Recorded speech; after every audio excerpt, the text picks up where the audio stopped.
आप सबका वर्कुलम के इस ऑनलाइन प्लेटफॉर्म पे एक बार फिर से स्वागत है।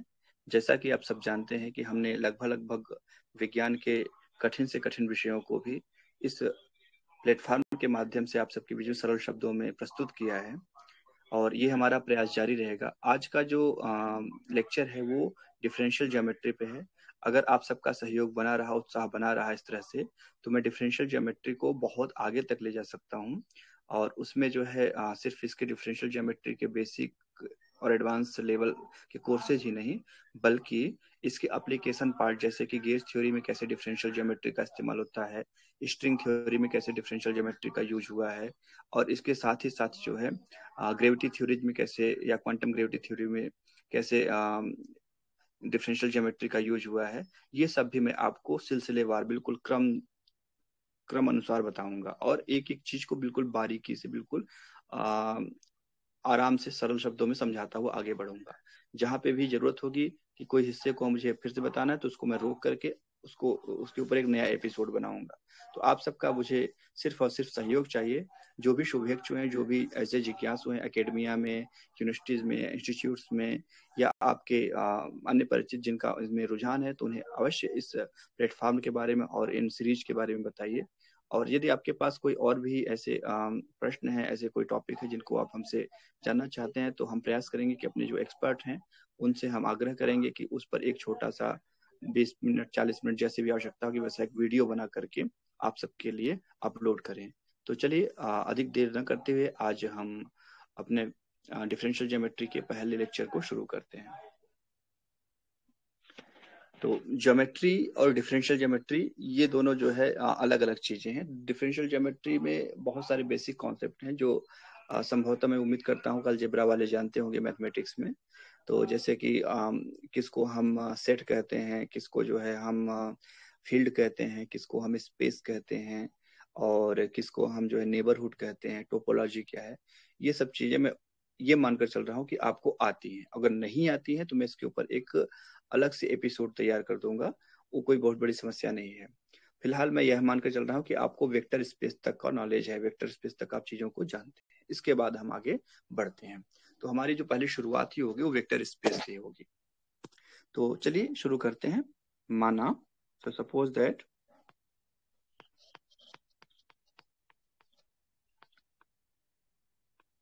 there is an n-dimensional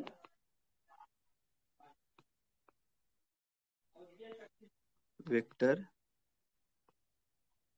space. ठीक है, एन डायमेंशनल वेक्टर स्पेस है।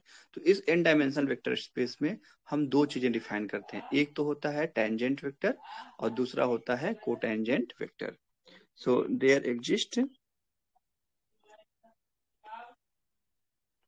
To vectors. पहला का नाम है टेंजेंट वेक्टर्स, जिनको कई बार जो है सिर्फ वेक्टर्स कहा जाता है। ठीक है। और दूसरा हमारे पास है कोटेंजेंट। इनका जो कंपोनेंट फॉर्म होता है उसको बोलते हैं कॉन्ट्रा वेरिएंट। और दूसरा जो है हमारे पास है उसको बोलते हैं कोटेंजेंट वेक्टर।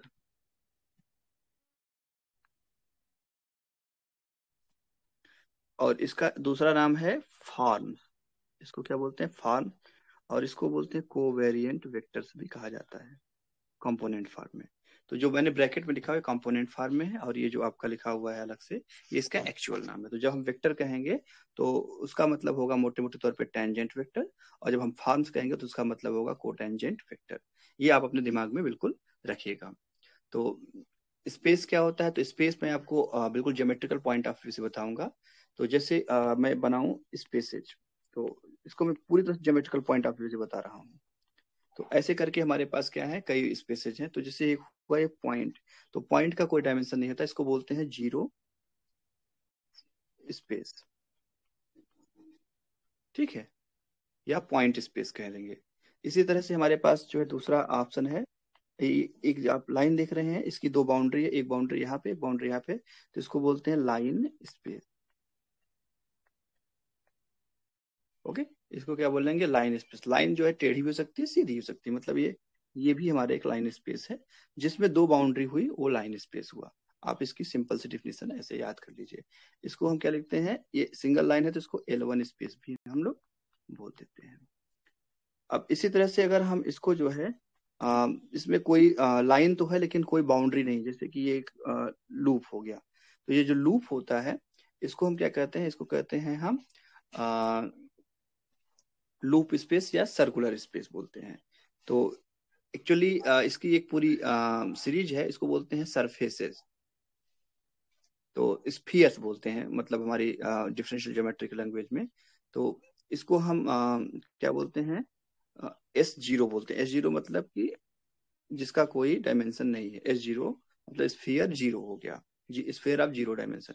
और इसको क्या बोलते हैं, स्फीयर ऑफ वन डायमेंशन। और इसका जो टोपोलॉजिकल इक्विवेलेंट, टोपोलॉजिकल मतलब होता है कि ऐसी मतलब प्रक्रिया जिसके अंदर किसी स्पेस को आप बिना उसको काटे, बिना उसको तोड़े, ठीक है, आप उसको सिर्फ मोड़ करके और पलट करके, घुमा फिरा करके, न काटना है, न उसको तोड़ना है, और न कहीं चिपकाना है। अगर आप उसको एक नया स्पेस बना सकते हैं तो हम उसको कहेंगे टोपोलॉजिकल स्पेस। तो आप देख रहे हैं इसको, आप ये जो बंद स्पेस है इसको आप एक सर्कल के अंदर बदल सकते हैं। तो ये जो सर्कल है इसको क्या कहते हैं, S1 स्पेस। इसको सर्कल स्पेस भी कहते हैं, ठीक। और इसी तरह से हमारे पास जो है एक स्फेरिकल सरफेस भी हो सकता है। तो स्फेरिकल सरफेस हम ये मान ले रहे हैं कि कोई टेढ़ा मेढ़ा ऑब्जेक्ट है और ये जो है इसका सरफेस है, तो इसको इक्विवेलेंटली हम क्या लिखेंगे, इक्विवेलेंटली लिखेंगे इस तरह से, एक स्फीयर बना सकते हैं जो ये जो है दिखा रहा है स्फेरिकल, और इसका नाम है S2 स्पेस। और ऐसे ही हमारे पास S3 स्पेस होगा। तो हमारे एक्चुअली जो डेली लाइफ में या हमारी जो परसीवेबल यूनिवर्स है उसमें हम S2 के ऊपर नहीं देख पाते हैं, S3 स्पेस हम नहीं देख पाते हैं। पर ऐसा नहीं है कोई एग्जिस्ट नहीं करता, एग्जिस्ट कर सकता है, लेकिन हमारी परसेप्शन से बाहर है। हम उसको सोच सकते हैं लेकिन न तो उसको देख सकते, न छू सकते हैं, अपनी इंद्रियों से उसको ग्रहण नहीं कर सकते हैं। तो इसलिए हम आगे लिख तो दे रहे हैं लेकिन उसका कोई भी पॉसिबल फॉर्म नहीं होता जिसको हम रियलाइज कर सके डायरेक्टली। तो या रहने दीजिए, क्या मतलब है। तो अब जैसे अगर हम देखना चाहें तो इन दोनों का हम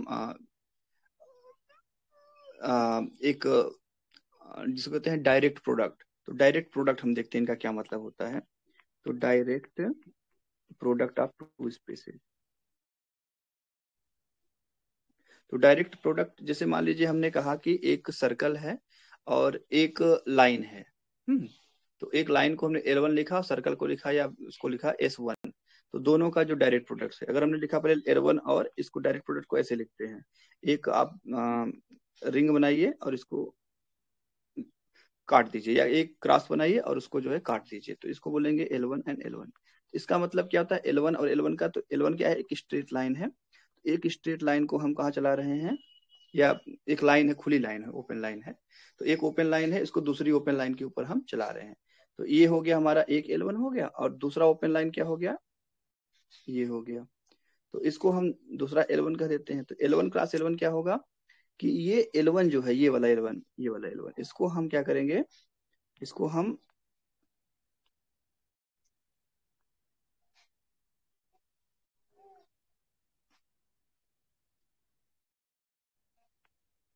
ऐसे चलाएंगे पूरा। और ये मान लीजिए एक सॉलिड स्पेस बनाता है।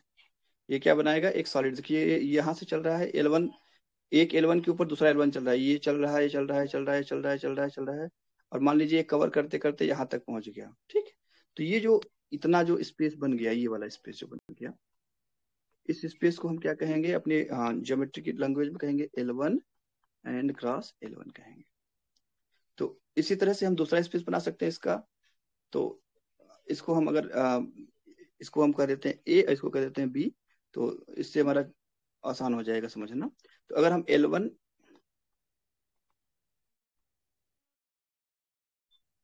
अगर हम L1 B और L1 A का क्रॉस प्रोडक्ट लें तो क्या हो जाएगा।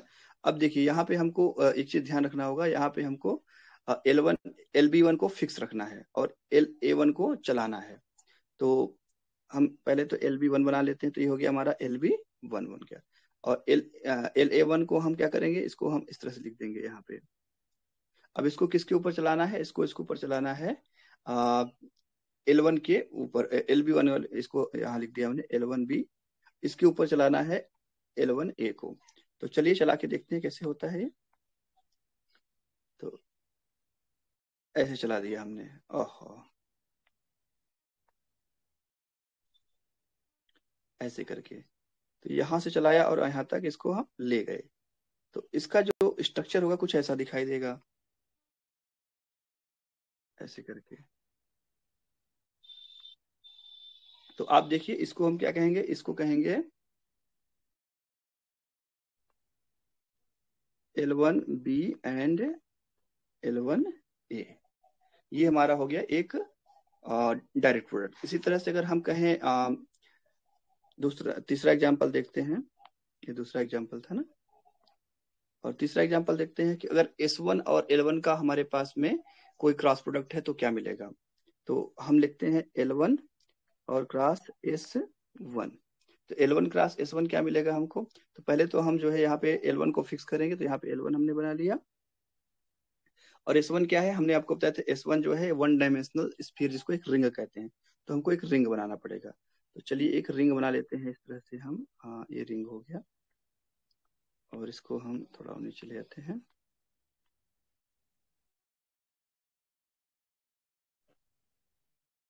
ओके, तो ये जो रिंग बन गया, इसको हम क्या करेंगे, आ, इसको एक्चुअली हम इसको इस तरह सेट करते हैं, इसके ऊपर चलाते हैं, इस वन के ऊपर। तो ये पूरा रिंग हम चला रहे हैं ऐसे करके। और ये रिंग एक्चुअली हम बना नहीं पा रहे हैं, परपेंडिकुलर है, तो थोड़ा सा हम इसको देखिए चपटा हो जाएगा। हाँ, अब देखिए अभी अच्छा दिख रहा है। तो ये जो है इसको हम पूरा यहाँ से यहाँ तक चलाते हैं। तो आप देखेंगे कि जो स्ट्रक्चर बनेगा वो कुछ ऐसा बनेगा।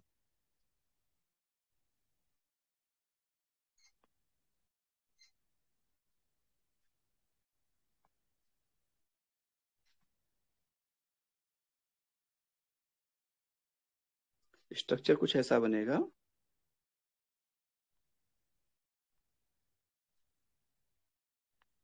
और ये क्या है, ये एक आपका सिलेंडर है, ये एक आपका सिलेंडर है। तो ये आपका जो L1 और S1 है, ये क्या बन गया, एक सिलेंडर बन गया। This is equivalent to a cylinder, जिसकी लेंथ कितनी है, L1 के मैग्नीट्यूड के बराबर, और S1 क्या है, इसका सर्कुलर क्रॉस सेक्शन है। तो इस तरह से हमारे पास एक सिलेंडर स्पेस कैसे बन गया, सिलेंडर स्पेस बन गया हमारा L1 और डायरेक्ट प्रोडक्ट S1 के साथ। और इसको अगर हम अपोजिट वे में ले लें तो S1 एंड L1, तो क्या वही सिलेंडर बनेगा, चेक कर लेते हैं। तो पहले तो हम S1 बना लें। तो S1 हो गया हमारा, और हमको क्या चाहिए, L1। तो L1 बना रहे हैं, तो L1 के लिए हम क्या करेंगे, L1 को आप ऐसे ले सकते हैं और इसके ऊपर हम चलाते हैं। तो ये ऐसे चलेगा यूं करके। तो आप देखेंगे कि अगर ऐसा चलता है तो यहाँ पे हमको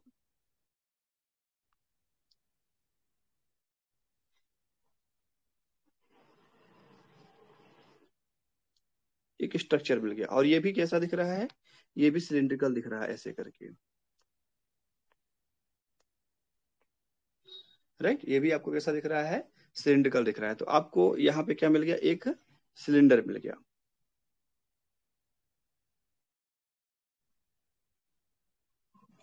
अब आप ये सोचेंगे कि जो L1 है, आपको ऐसा लगेगा कि L1 क्रॉस S1 और S1 क्रॉस L1 दोनों हमेशा जो है बराबर है। मतलब आपको ऐसा लग सकता है कि S1 cross L1 this is equivalent to L1 cross S1, ऐसा आपको लगता है। पर ऐसा हमेशा नहीं होता है, बहुत सारी चीजों में ऐसा नहीं होगा, जो कि हम आपको आगे दिखाने की कोशिश करेंगे। राइट, तो ये ओरिएंटेशन पे डिपेंड करता है कि किस तरह का ओरिएंटेशन हम सेट करें। तो L1 अभी हमने आपको उसका ओरिएंटेशन लिखा है। हो सकता है कि L1 यहाँ पे इस तरफ से आए तो ये ऐसा हो, L1 इस तरह से हो L1, तब तो ये अलग स्ट्रक्चर बना देगा। तो ओरिएंटेशन का जो मामला होता है उसको भी हमको कंसीडर करना पड़ता है, जो मैंने आपको यहाँ पे अभी तक नहीं दिखाया है। अब इसी तरह से हम एक आपको और दिखाते हैं। तो ये इन जनरल ट्रू नहीं है, इन जनरल नॉट ट्रू। हो भी सकता है और नहीं भी हो सकता है, जरूरी नहीं है कि हो ही। तो ट्विस्टेड स्पेसेस में ये कभी नहीं होता है। और आपको इस तरह से एक और दिखाता हूँ, S1 और S1 का दिखाता हूँ। तो S1 और S1 का क्या बनेगा, तो S1 और S1 का जो डायमेंशन होगा, जो स्ट्रक्चर होगा, कुछ ऐसा होगा। एक S1 ये हो गया, और दूसरा S1 क्या हो गया, दूसरा S1 हो गया, इसको हम इसके अंदर बनाते हैं ऐसे करके। तो इसको हम क्या करेंगे, इस S1 को हम घुमाएंगे इस पूरे S1 पे, ऐसे करके, ऐसे ऐसे घुमाएंगे। तो आपको क्या मिल जाएगा, आपको एक ऐसा स्ट्रक्चर मिलेगा जिसको हम क्या कहते हैं, टोरस कहते हैं।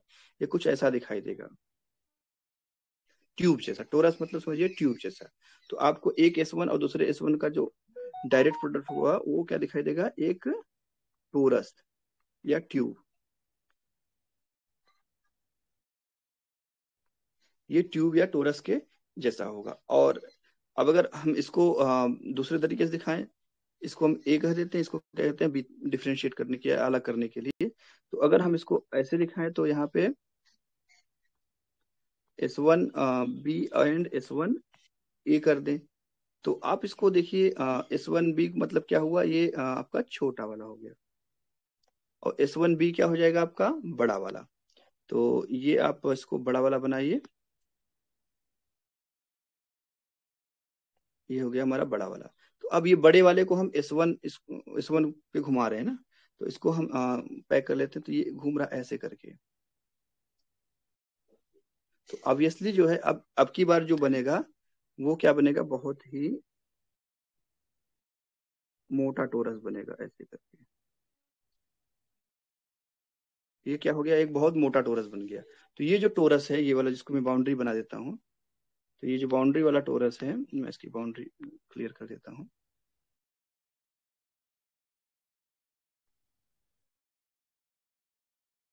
ये बाउंड्री वाला जो टोरस है, ये ऑब्वियसली आपके जो सिंपल टोरस है, इसको मैं कलरफुल कर देता हूँ ज्यादा से। तो ये जो बाउंड्री वाला टोरस है आपका, ये क्या होगा, ये पहले वाले टोरस से थोड़ा सा अलग होगा।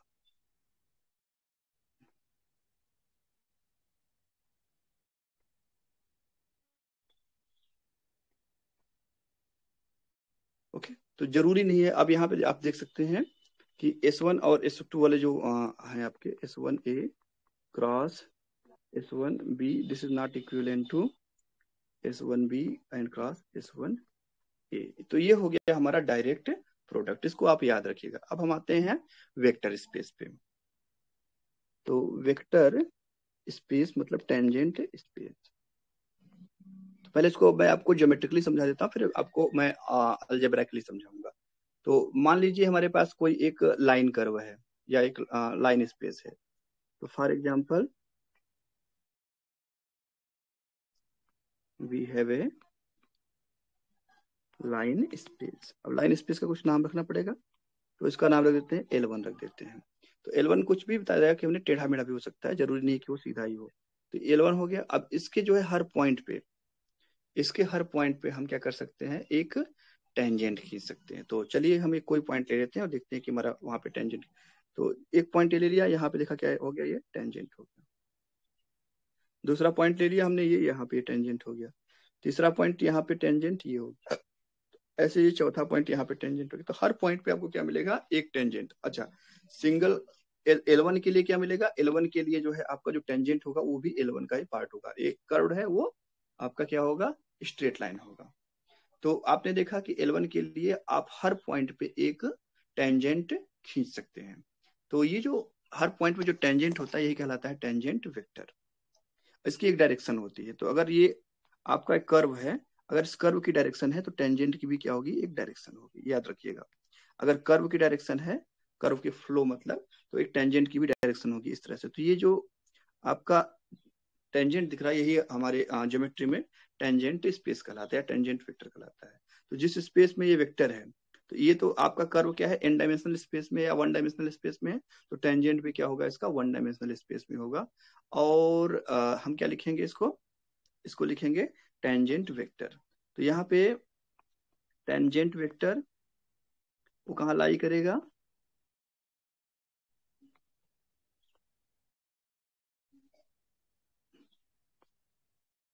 टेंजेंट वेक्टर एट ए पॉइंट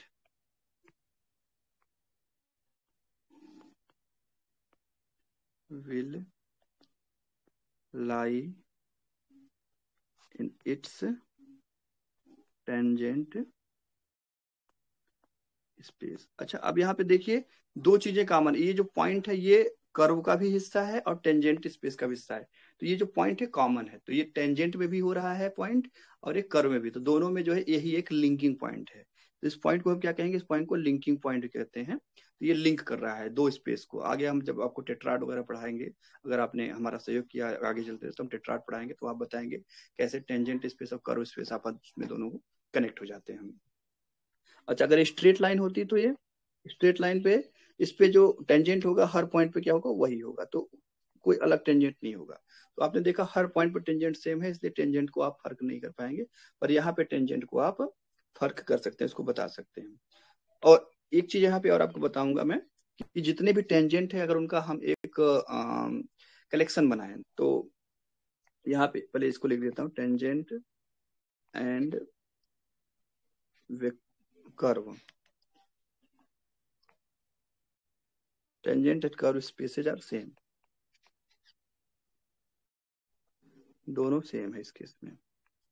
अब हम आते हैं दूसरे केस में, जहां पे हम बात कर रहे हैं कि टेंजेंट बंडल, क्या कहेंगे इसको, टेंजेंट बंडल। तो ये एक बड़ी नई डिफिनेशन आपको लग रही है, लेकिन ये काफी यूजफुल है। तो जितने भी collection of all the tangent spaces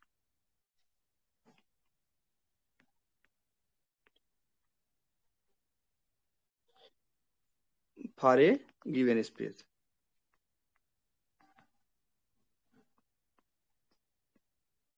is called a tangent bundle.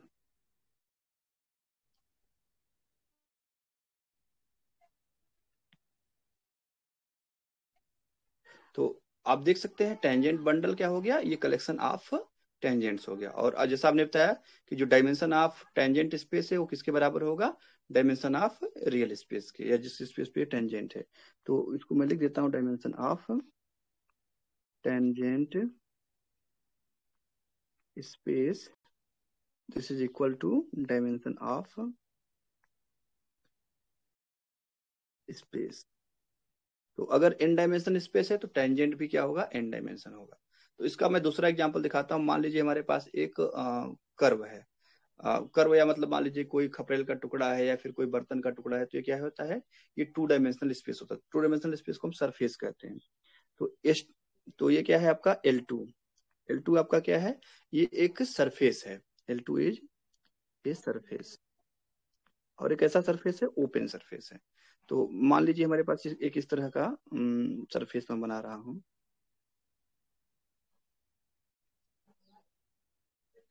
ऐसे करके ये आपका एक टू डायमेंशनल सरफेस, इसको हम क्या कहेंगे, L2 कहेंगे यहाँ पे।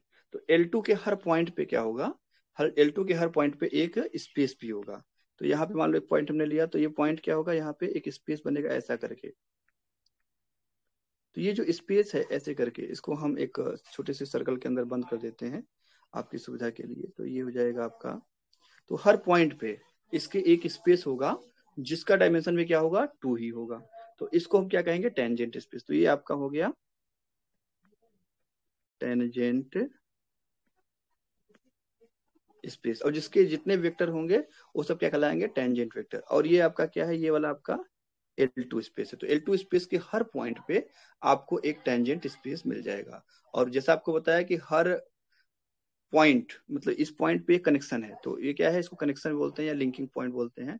तो यहाँ पर जो है एक टेंजेंट स्पेस किससे कनेक्ट हो रहा है, टेंजेंट स्पेस कनेक्ट हो रहा है आपका इस रियल स्पेस जिसकी हम जो है हम बात कर रहे हैं, मतलब L2 की बात कर रहे हैं। अच्छा, एक चीज यहाँ पे और ध्यान देने वाली बात है, जो टेंजेंट स्पेस होता है हमेशा क्या होता है, यूक्लिडियन होता है। तो tangent space is always Euclidean. तो टेंजेंट स्पेस इज, उसको ऐसे लिया जाता है, tangent space is taken to be Euclidean, to be Euclidean. Euclidean आप जानते हैं कि उसका मतलब फ्लैट स्पेस भी कहते हैं इसको। तो यूक्लिडियन के लिए क्या कनेक्शन होता है कि मान लीजिए कोई वहां पे डिस्टेंस है, तो डिस्टेंस क्या होगी, जितने भी उसके कंपोनेंट होंगे तो उन सब के कंपोनेंट के क्या होगा, स्क्वायर के बराबर होगा। ये इसके यूक्लिडियन की खास बात होती है। तो अगर n डायमेंशन है तो ये क्या होगा, जितने कंपोनेंट है सबके स्क्वायर का सम होगा, इसका उसका जो वेक्टर है उसके लेंथ के स्क्वायर के बराबर होगा। तो ये हमारा यूक्लिडियन की पहचान है। तो ये हमने आपको दिखाया कि किस तरह से टू डायमेंशनल स्पेस में जो आपका टेंजेंट स्पेस होगा वो भी टू डायमेंशनल सरफेस होगा।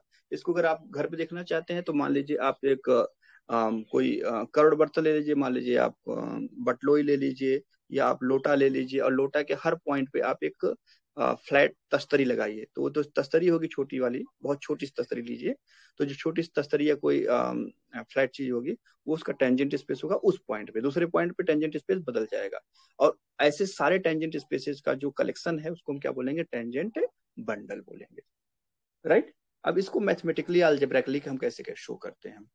तो एक जो टेंजेंट वेक्टर होता है किसी पॉइंट पे, तो उसको हम ऐसे लिखते हैं। मान लीजिए एक्स क्या है, एक्स मतलब एक इन जनरल पॉइंट है। तो फॉर एग्जांपल, या पहले मैं इसको हेडिंग देता हूँ, तो टेंजेंट वेक्टर।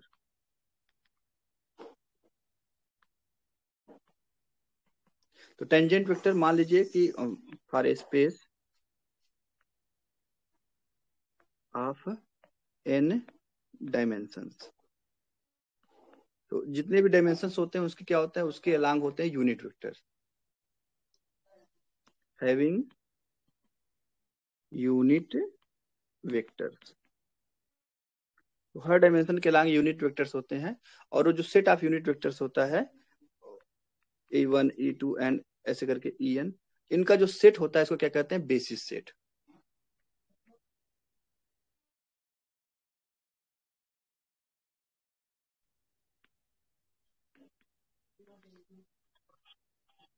इसको इक्विवेलेंटली क्या लिखते हैं हम, en n इक्वल टू 1, ठीक है। तो ये en है आपका, या इसको ei कर देते हैं, जरा चलाइएगा।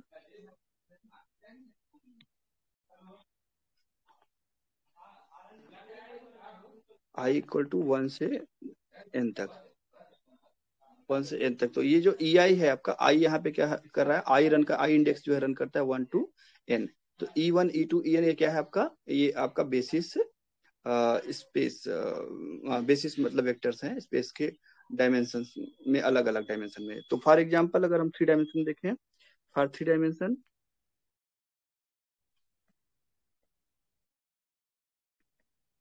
तो 3 डायमेंशन में हम क्या लिखते हैं इसको, आई जे एंड के, ये क्या हो गया, सेट ऑफ बेसिस वेक्टर हो गया। इसको इक्विवेलेंटली कैसे लिख देते हैं, आई क्या होता है एक्स डायरेक्शन, तो इसको एक्स कैप लिख देते हैं। और वाई क्या होता है, जे क्या होता है, जे कैप होता है वाई डायरेक्शन, तो इसको वाई कैप भी लिख देते हैं। इक्विवेलेंटली लिखने का तरीका बस अलग अलग है। और ये क्या हो गया, जेड कैप। और या हमारी जो नई लैंग्वेज में क्या लिखेंगे, इसको हम लिखेंगे, इसको लिखेंगे ओके। तो यहाँ पे हम जो है तीन हमारे पास एक्स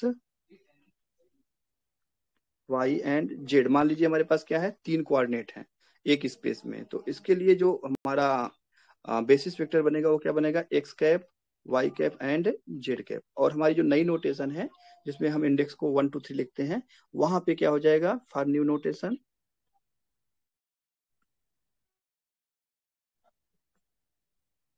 तो यहाँ पे क्या लिखते हैं, x1 मतलब x हो गया, x2 मतलब हो गया y, और x3 क्या मतलब हो गया, यहाँ पे z हो गया। तो ये किसके, इसको ऐसे लिखेंगे e1 e2 एंड e3, ऐसा लिखा जाता है।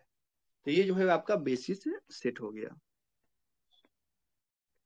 वेक्टर, या सेट ऑफ बेसिस सेट, या सेट ऑफ बेसिस वेक्टर लिख देते हैं, वो ज्यादा अच्छा रहेगा लिखना, सेट ऑफ बेसिस वेक्टर, ऐसा हम लिख सकते हैं, right, set of basis vector. तो अब अगर n डायमेंशन की बात करें, तो यहाँ पे जो any vector, any vector in general,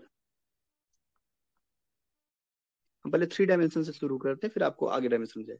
in any vector in general can be expressed as the linear combination of linear combination of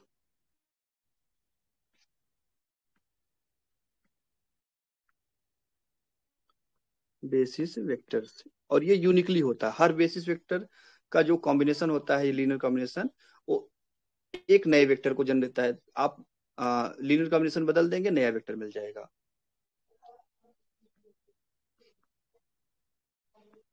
uniquely, तो एक वेक्टर दूसरे वेक्टर से मैच नहीं करेगा, क्योंकि उनके जो है बेसिस वेक्टर के कंपोनेंट अलग अलग होंगे।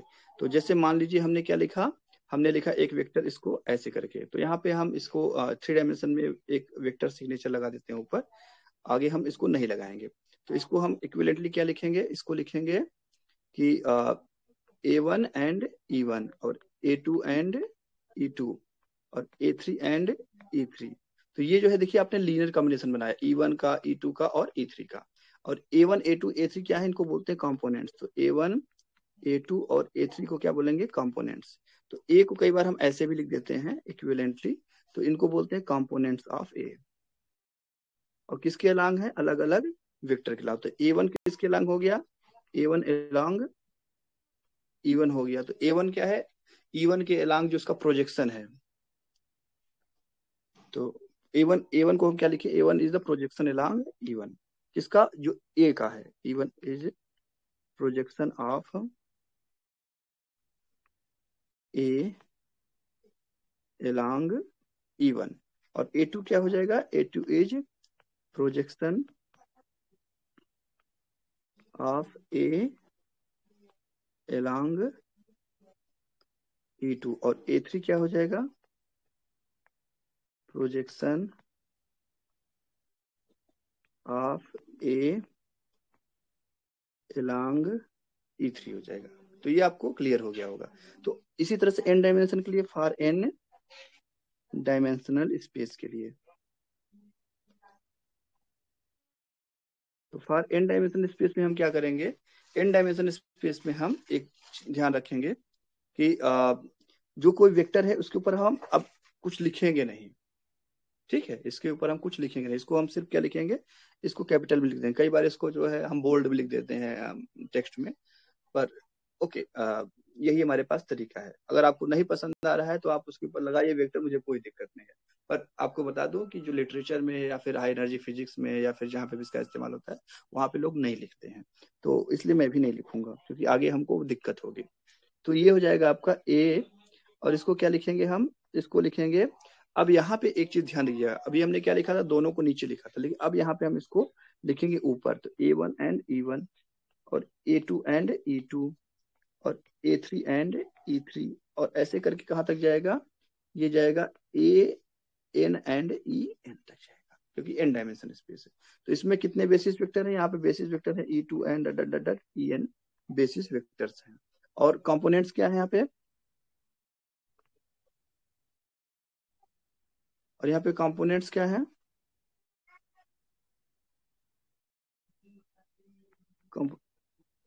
A2 एंड ऐसे करके AN है, ये कंपोनेंट्स हैं, राइट।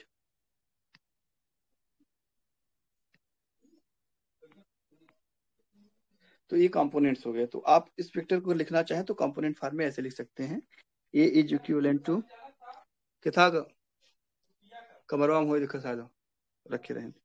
तो A1 A2 और AN हो जाएगा, राइट। ये आपका कंपोनेंट फॉर्म में लिख दिया मैंने। ये आपका वेक्टर ही है, लेकिन कंपोनेंट फॉर्म में है। तो आप A1 A2 मत लिखिए, तब भी चल जाएगा।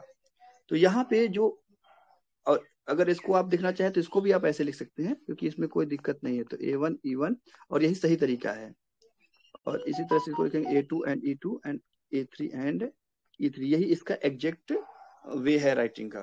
तो ऐसे यहाँ पे A1 A2 इनको क्या बोलेंगे, कंपोनेंट्स बोलेंगे, कंपोनेंट्स ऑफ वेक्टर A।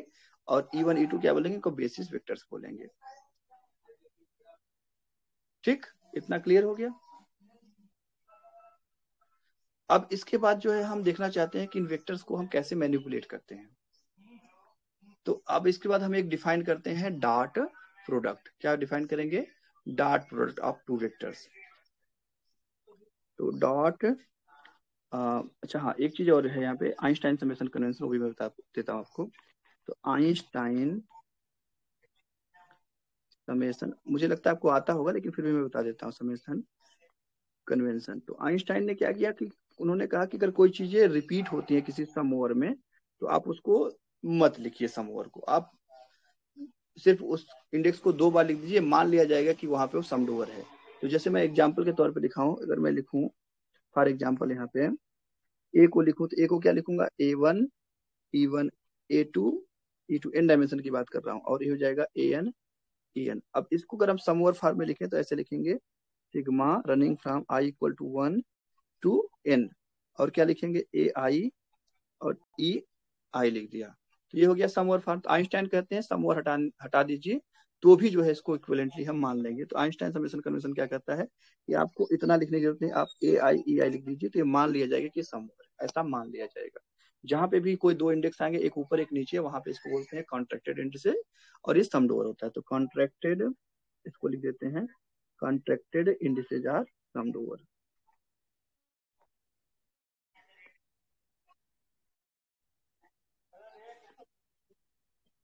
अब इसके बाद हम आते हैं डॉट प्रोडक्ट और क्रॉस प्रोडक्ट पे।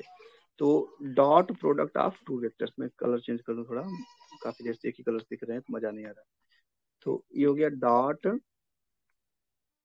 Product of 2 vectors. तो एक्चुअली वेक्टर्स का डॉट प्रोडक्ट नहीं होता है, डॉट प्रोडक्ट किसका होता है, ये होता है डॉट प्रोडक्ट्स आपके हमेशा जो बेसिस वेक्टर्स हैं इनका होता है डॉट प्रोडक्ट। तो डॉट प्रोडक्ट को हम कैसे डिफाइन करते हैं, तो यूक्लिडियन के लिए क्या होगा और कर्व्ड के लिए क्या होगा वो भी मैं आपको बताऊंगा। तो डॉट प्रोडक्ट को हम यहाँ पे ऐसे डिफाइन करते हैं कि मान लीजिए EI और EJ,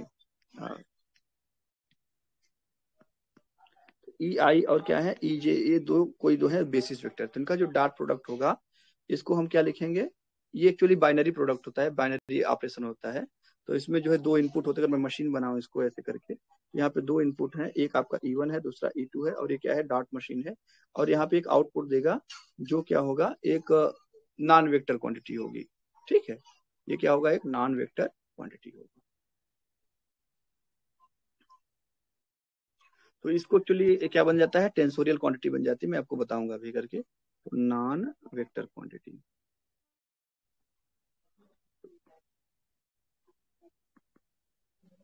तो अब देखिए कैसे इसको हम लिखते हैं। तो जैसे E dot E1 EI dot EJ हमने किया, तो इसका जो आंसर आता है उसको हम क्या लिखते हैं, GIJ, और इसको बोलते हैं मीट्रिक। इसका एक नाम दिया गया है मीट्रिक।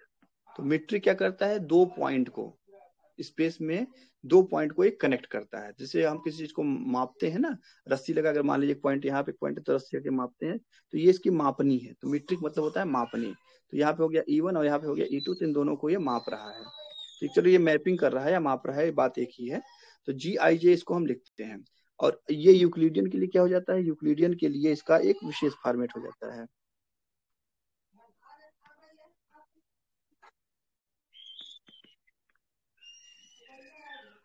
इन ए यूक्लिडियन स्पेस, ये जो आपका GIJ होता है ये हर पॉइंट पे अलग अलग होता है। तो जब कभी हम डॉट प्रोडक्ट लेते हैं तो क्या करते हैं, वेक्टर को हम ट्रांसपोर्ट करते हैं, सेम पॉइंट पे आते हैं। डॉट प्रोडक्ट करने के लिए वेक्टर क्या करते हैं, सेम पॉइंट ले आते हैं। तो इसको हम क्या लिखेंगे, इसको हम तब लिख देते हैं यूक्लिडियन में डेल्टा IJ। और डेल्टा IJ मतलब तभी एग्जिस्ट करता है, इसको ऐसे डिफाइन करते हैं डेल्टा IJ, ये तभी एग्जिस्ट करता है, ये होता है 1 जब I और J क्या हो जाए, दोनों सेम हो जाते हैं। और ये हो जाता है 0 अगर I और J क्या हो जाते हैं, अलग अलग हो जाते हैं। तो ये इसकी खासियत होती है, इसको बोलते हैं क्रोनेकर डेल्टा।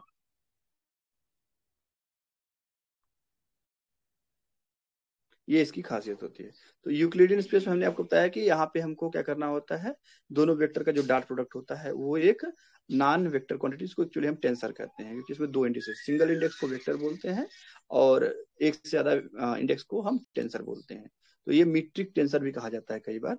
तो किसी कर्व्ड स्पेस के लिए भी डेफिनेशन सही है और यूक्लिडियन के लिए भी सही है। तो यूक्लिडियन के लिए बहुत सिंपल हो जाता है और कर्व्ड स्पेस के लिए थोड़ा सा कॉम्प्लिकेटेड होता है, जो आप अगर ग्रेविटी पढ़ते होंगे तो आपको अच्छे से पता होगा। तो ये हमारा हो गया डेल्टा IJ का फॉर्मेट। तो अब हम यूक्लिडियन स्पेस के लिए क्या लिखेंगे, फॉर यूक्लिडियन स्पेस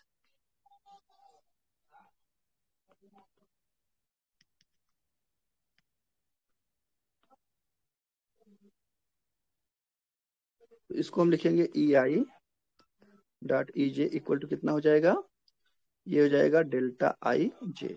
तो अगर हम इसको मैट्रिक्स फॉर्म, तो मीट्रिक और मैट्रिक्स दोनों अलग अलग चीजें, तो मैट्रिक्स फॉर्म में लिखें तो इसको हम ऐसे लिखेंगे, तो E1 कितना हो जाएगा, डेल्टा 1 1, और डेल्टा 1 1 कितना होता है 1, E1 एंड डॉट E2 कितना हो जाएगा, डेल्टा 1 2, डेल्टा 1 2 कितना होता है 0, तो E1 डॉट E3 कितना हो जाएगा, हम 3 डायमेंशन स्पेस में बात कर रहे हैं, तो ये हो जाएगा डेल्टा 1 3, और ये अलग अलग है तो 0 हो जाएगा। इसी तरह से यहाँ पे क्या हो जाएगा,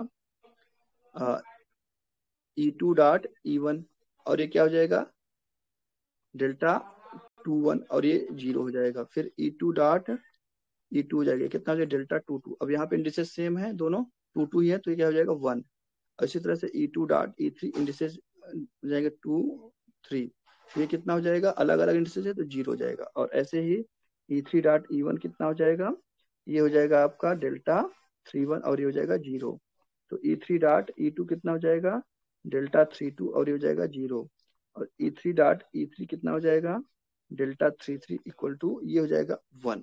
तो अगर हम इन सबको एक साथ लिखें मैट्रिक्स फॉर्म में, तो EI डॉट EJ, ये आपके एन डायमेंशनल स्पेस में, पहले 3 डायमेंशन लिख लेते हैं फिर एन डायमेंशन, तो 3 डायमेंशनल स्पेस में इसका स्ट्रक्चर कुछ ऐसा होगा, delta 1 1, delta 1 2, delta 1 3, delta 2 1, delta 2 2, delta 2 3, delta 3 1, delta 3 2, delta 3 3, और आपको पता है भी ऊपर हमने कैलकुलेट किया था, इसकी वैल्यू क्या हो जाएगी, इसकी वैल्यू हो जाएगी 1 0 0 0 1 0 0 0 1, और ये क्या है, एक्चुअली आइडेंटिटी मैट्रिक्स है, और क्या है इसका, इसका डायमेंशन ठीक वही है जो स्पेस का डायमेंशन, तो इसको क्या लिखा हमने, I3 लिख दिया। मैट्रिक्स फॉर्म में क्या हो जाएगा, ये I3 के बराबर होगा मैट्रिक्स फॉर्म में। तो अगर n डायमेंशन स्पेस लिए, for a n dimension Euclidean space, Euclidean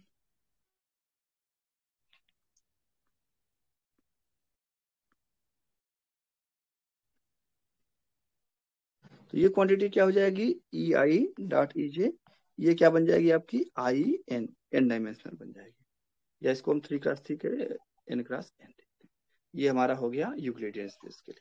और अभी हमने बताया था कि हमेशा स्पेस यूक्लिडियन ही नहीं होता, और भी तरह के स्पेस होते हैं, तो इनफैक्ट अगर हम इसको लिखेंगे तो ई डाई इन जनरल जो है,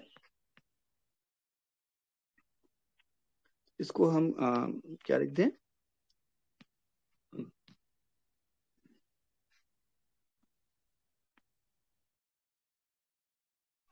इन जनरल क्या लिखेंगे इसको, EI डॉट EJ, ये क्या हो जाएगा, डेल्टा, डेल्टा नहीं GIJ, और ये क्या होता है, ये EI भी जो है एक गिवन पॉइंट पे होता है, और EJ भी क्या होता है, ये भी एक गिवन पॉइंट पे होता है, सेम पॉइंट पे होना चाहिए, अगर सेम पॉइंट पे नहीं होगा तो डॉट प्रोडक्ट डिफाइन नहीं होगा, और सेम पॉइंट पे नहीं है तो वेक्टर को आप ट्रांसपोर्ट करके ले आइए, वेक्टर को आप ट्रांसपोर्ट करके ले आइए, घसीट के ले आइए, उसको ट्रांसलेट करके ले आइए, उसको पैरेलल ट्रांसपोर्ट करिए, जैसे भी ले आइए, जो आपको बताया गया होगा बेसिक वेक्टर क्लासेज में, तो पैरेलल ट्रांसपोर्ट और ट्रांसलेशन दो फिनोमेना होता है वेक्टर के लिए, तो उन दोनों को जो है आप यहाँ पे इस्तेमाल करिए, और दोनों को एक ही पॉइंट पे ले आइए, जब एक पॉइंट पे आप ले आएंगे तो ये जो GIJ है, ये भी क्या होगा, उसी पॉइंट पे डिफाइन होगा, तो ये होती है जनरल डेफिनेशन।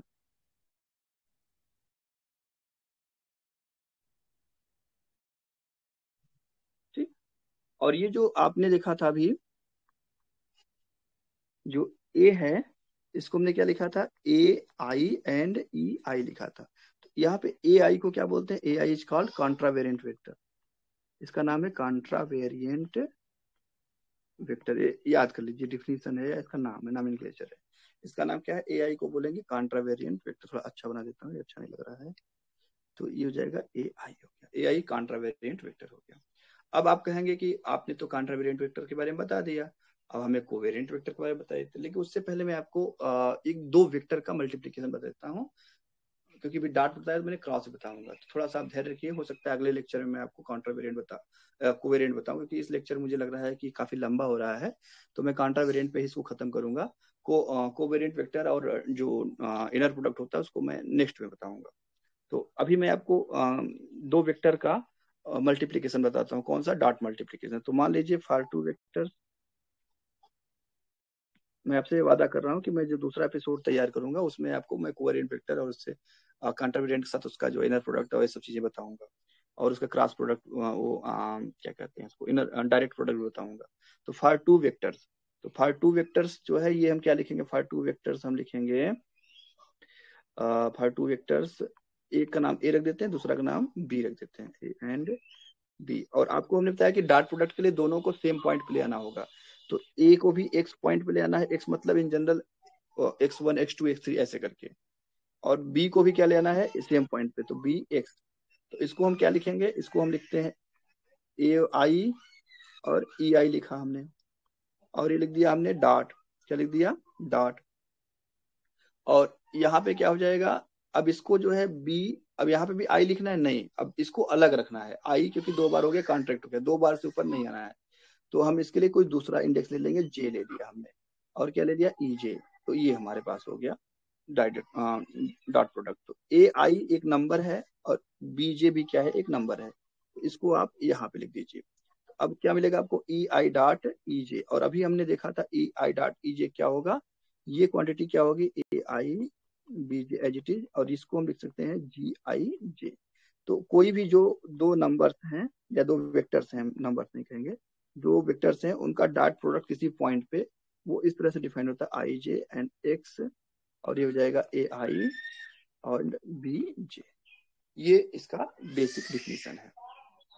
और अगर हम इसको ले जाएं किसमें, यूक्लिडियन स्पेस से, तो फॉर यूक्लिडियन स्पेस हो जाएगा,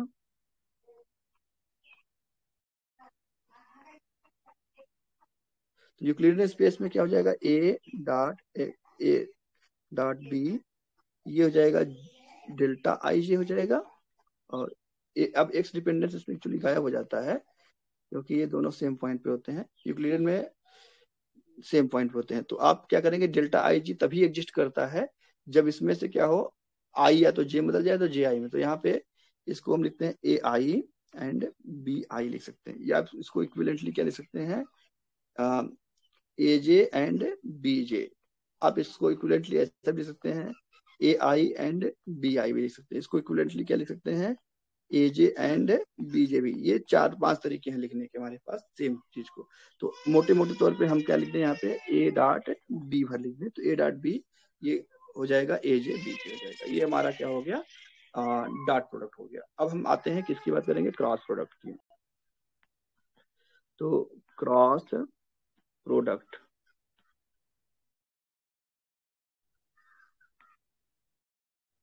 इसको हम कई बार एक्स प्रोडक्ट भी लिखते हैं। तो एक्स मतलब होता है एक्चुअली क्रॉस, यहाँ पे प्रोडक्ट। तो दो वेक्टर का जो क्रॉस प्रोडक्ट होता है वो बड़ा विचित्र होता है। उसको समझने के लिए हमको क्या करना पड़ेगा, हमको जो है एक नए डायमेंशन की कल्पना करनी पड़ेगी ना। तो जो दो वेक्टर का क्रॉस प्रोडक्ट होता है वो तीसरे डायमेंशन में चला जाता है, मतलब एक अलग डायमेंशन में चला जाता है ना, तो वो पहले की में रहता है, दूसरे में रहता है, वो कहाँ जाता है, तीसरे में। तो यहाँ पे अगर हम इसको लिखें इस तरह से, तो फॉर टू वेक्टर्स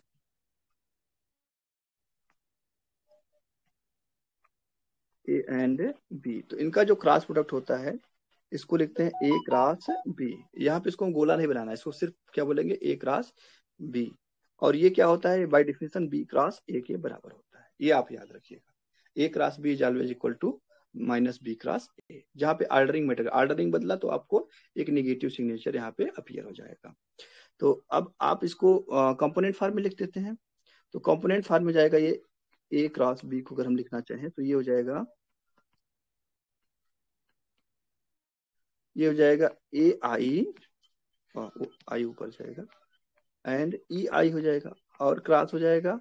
और बी वाले को क्या करना पड़ेगा, चेंज करना पड़ेगा, क्योंकि आई तो हमने 2 बार ले लिया, अब कोई चीज हम 2 बार से ऊपर नहीं ले सकते, तो बी जी हो जाए। तो ये हो जाएगा ए आई एंड बी जे, क्योंकि ये नंबर्स हैं, और यहाँ पे वेक्टर कौन है, ये है ई जे। तो ई आई एंड ई जे हो गया, ये हमारा क्या हो गया, ये हमारा हो गया नया वेक्टर। तो ये ई आई और ई जे के परपेंडिकुलर जो वेक्टर होगा वही क्या होगा, इसका डायरेक्शन होगा। तो ई आई और ई जे का जो परपेंडिकुलर वेक्टर है, परपेंडिकुलर वेक्टर जो होगा ये क्या होगा, ई आई के परपेंडिकुलर होगा एंड ई जे के परपेंडिकुलर होगा। तो इसको हम कैसे लिखें, तो इसको हम डिफाइन करते हैं लेट अस डिफाइन। तो ये जो होता है, ये क्या होता है, उसी स्पेस में होना चाहिए, कहीं दूसरे स्पेस में। This is a linear combination of some E I. तो ये होना चाहिए E I cross E J must lie in the same space.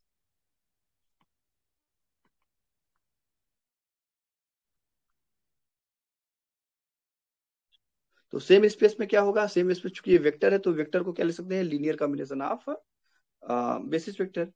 That means E I E cross J can be written as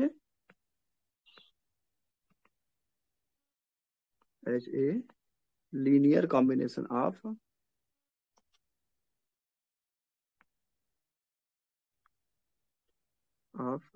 basis vectors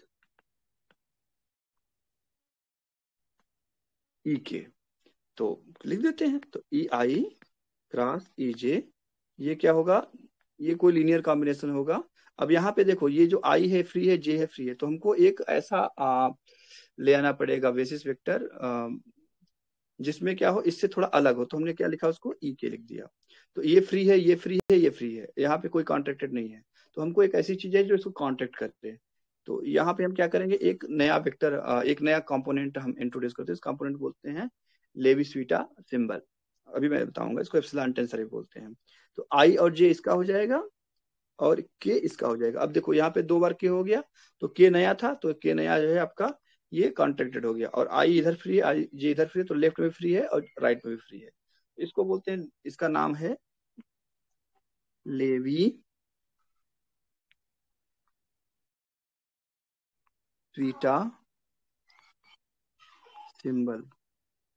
इसका दूसरा नाम क्या है, इसको क्या बोलते हैं, एप्सिलॉन टेंसर। तो इस एप्सिलॉन टेंसर क्यों बोल रहे हैं, क्योंकि ये जो ऐसे सिंबल है, ये यूनानी भाषा मैंने सिकंदर के देश में इसको इसका एक नाम है, इस वर्णमाला में इसको बोलते हैं एप्सिलॉन। इसलिए हम इसका नाम क्या रखे हुए हैं, एप्सिलॉन टेंसर रख देते हैं इसको। इसके नामिनक्लेचर से बुलाते हैं। लेवी स्वीटा ने इसका यूज किया था। लेवी स्वीटा पढ़ लिएगा इसको, एस आई नहीं पढ़ेंगे, तो क्या पढ़ेंगे, लेवी स्वीटा। मैं हिंदी में लिख देता हूँ,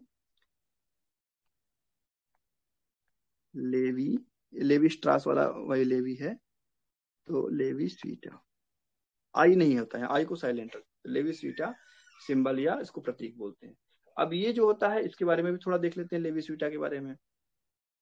तो इसके बारे में कैसे देखेंगे, कि अभी हमने बताया था कि ई आई क्रॉस ई जे ये किसके बराबर होता है, माइनस ई जे क्रॉस ई आई। क्योंकि अगर हम जैसे ही चिन्ह बदलेंगे, वैसे क्या हो जाएगा, ये वैल्यू बदल जाएगी। तो इससे हमको एक चीज देखने को मिलेगी, इसको लिखेंगे एप्सिलॉन आई जे के, और इधर क्या हो जाएगा, माइनस, और क्या लिखेंगे, ई के लिखेंगे, और इधर क्या हो जाएगा आपका, माइनस एप्सिलॉन जे आई के एंड ई के। अब ई के दोनों साइड में है, तो उसको आप हटा दीजिए। तो अब आप क्या देखेंगे, यहाँ पे आप देखेंगे कि एप्सिलॉन आई जे के ये किसके बराबर हो गया, माइनस एप्सिलॉन जे आई के। तो ये एक चीज दिखाता है कि अगर हम कोई भी दो इंडिसेज को इंटरचेंज कर दें, तो क्या हो जाएगा, ये हो जाएगा निगेटिव साइड। तो for interchange of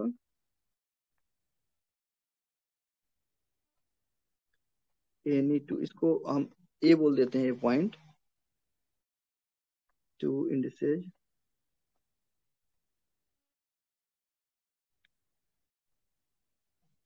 epsilon tensor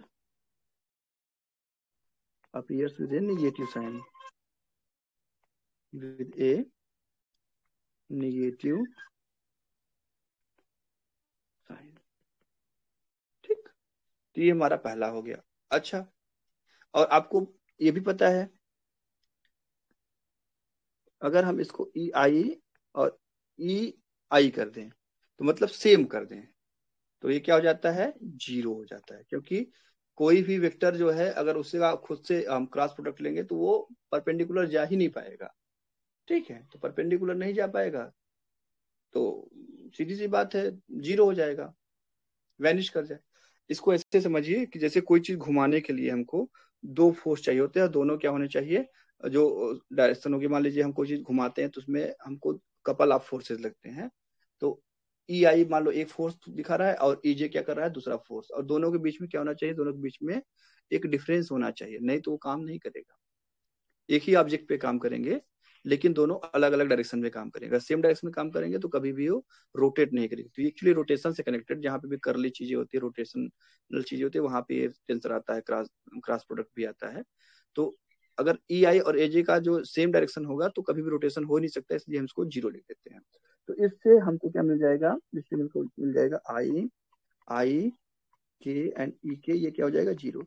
तो आपने क्या देखा यहाँ पे, ई के तो जीरो हो नहीं सकता, इसलिए एप्सिलॉन आई आई क्या हो जाएगा, के इक्वल टू जीरो। तो कभी भी दो इंडेक्स अगर सेम हुए तो ये हो जाएगा zero for any two indexes.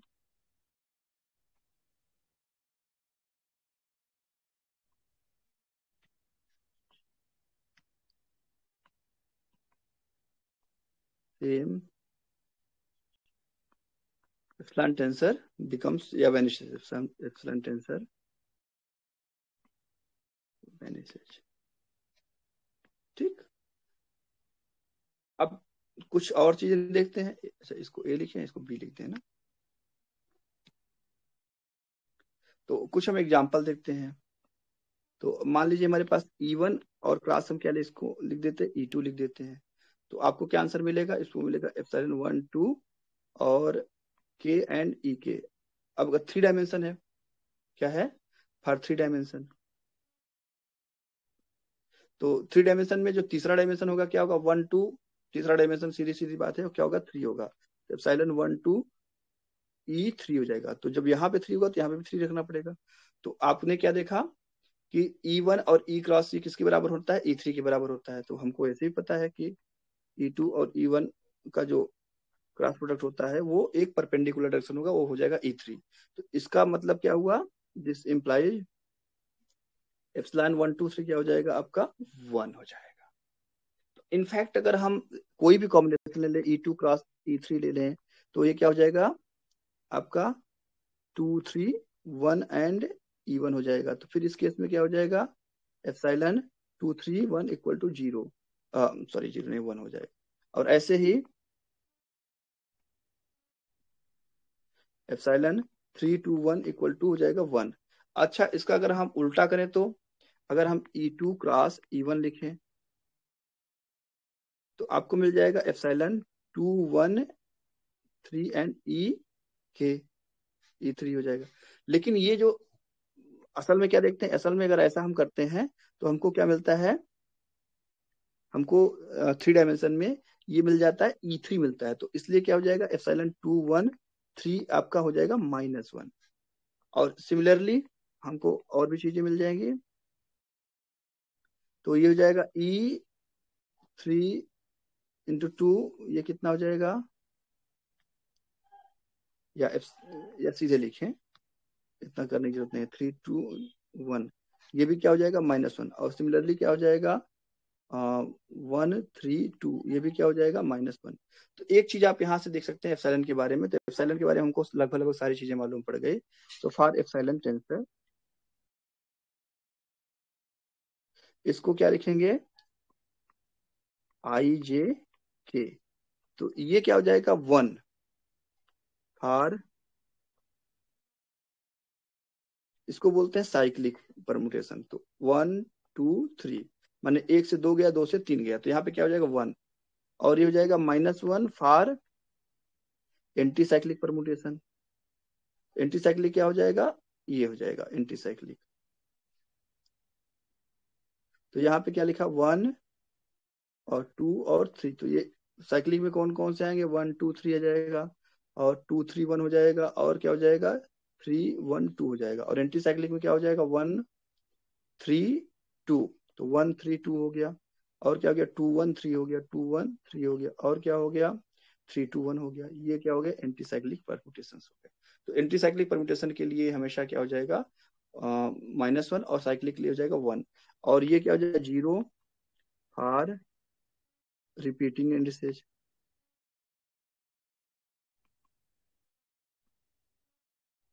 और 1 तो हमने बता ही दिया है, तो और आगे हमको लिखने की जरूरत नहीं है।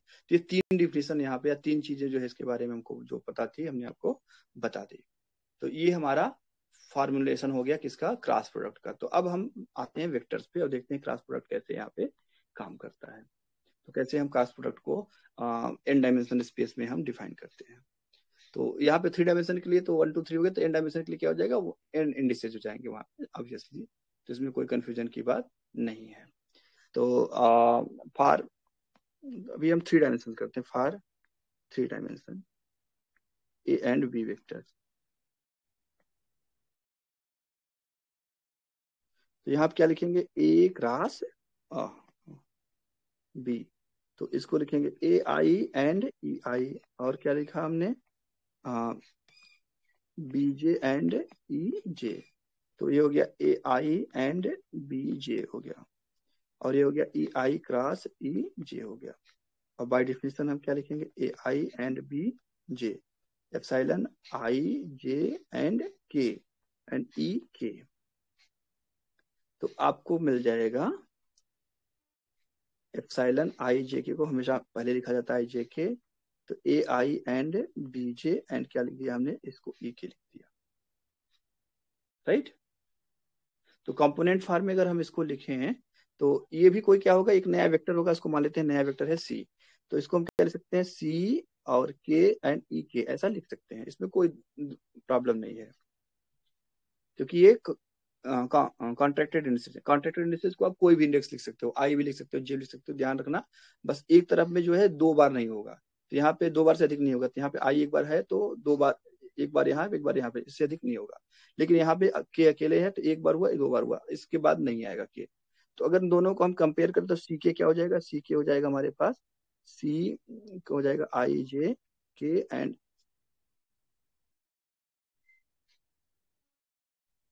ए आई एंड बी जे। और अगर हम इसको प्रॉपर फॉर्मेट में लिखें तो प्रॉपर फॉर्मेट क्या होता है, इसका प्रॉपर फॉर्मेट हो जाएगा, इसको हम लिखें प्रॉपर फॉर्मेट में एप्सिलॉन आई जे, और इसको लिखते हैं के, ऊपर लिख देते हैं इसको, और ये हो जाएगा ए आई एंड बी जे, और ये क्या हो जाएगा सी के। और अगर इसको के को नीचे रखना है तो आपको हम मीट्रिक ट्रांसफर का यूज बताएंगे, जो आपको अगले लेक्चर में हम बताने जा रहे हैं। तो आपके लिए आज इतना ही काफी होगा, और अगले लेक्चर में हम बाकी चीजों को डिस्कस करेंगे। अगर आपके इसमें कोई क्वेश्चंस हो, कमेंट्स हो, तो आप उसको हमको जरूर लिख के भेजिए। हम कोशिश करेंगे कि उनको हम जल्दी जल्दी सॉर्ट आउट करें। आप सबका कीमती समय लेने के लिए बहुत बहुत धन्यवाद। Thank you.